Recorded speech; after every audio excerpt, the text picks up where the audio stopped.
j'étais très malheureuse là-bas, en Arabie Saoudite. Je vivais une double vie. Je mentais à ma famille, je mentais à tout le monde, autour de moi.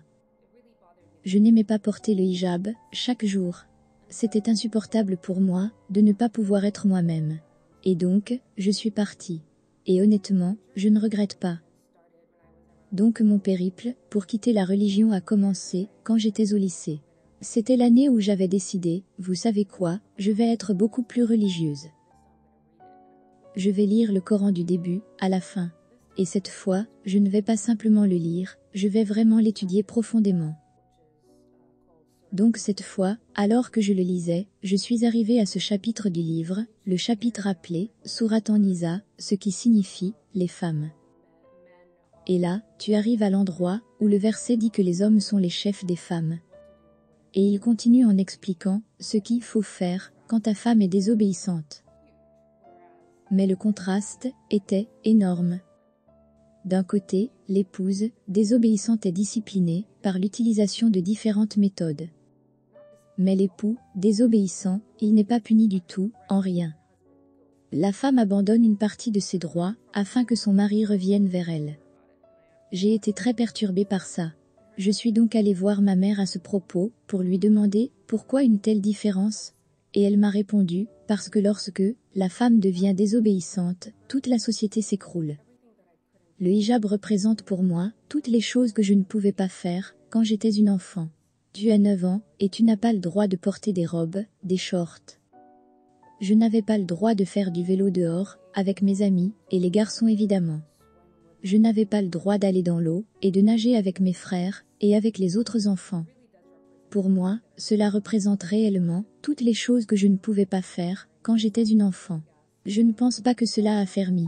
Pour certaines personnes, peut-être, lorsqu'elles choisissent de le porter et qu'elles sentent comme si le monde entier est contre elles, ou que la terre entière leur dit que cette chose est oppressive.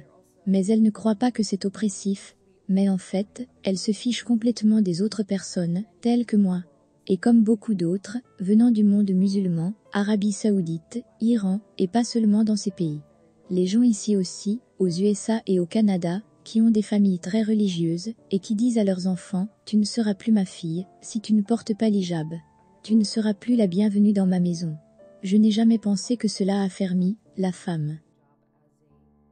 Cela me gêne vraiment, que la gauche considère le hijab comme étant la liberté de choisir. Car pour moi, le hijab a été complètement l'opposé de la liberté de choisir.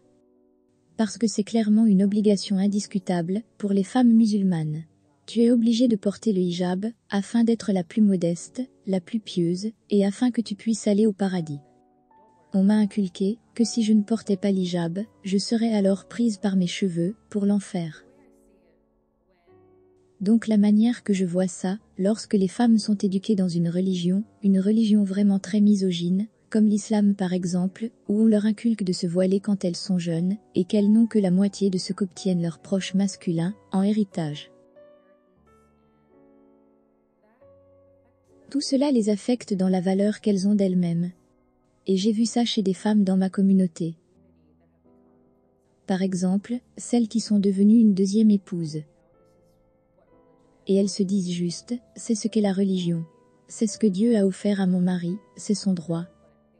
Cela les dérange, mais elles sentent aussi que c'est une obligation de l'accepter, parce que c'est un droit offert à l'homme en islam, de pouvoir épouser jusqu'à 4 femmes. Et elles ne peuvent pas lui dire, tu ne peux pas le faire. J'ai vraiment été très heureuse d'avoir pu trouver quelqu'un que j'aime, et qui a été un immense soutien pour moi. Et j'ai été capable de créer ma propre vie, d'être totalement indépendante, et le plus important, d'être moi-même.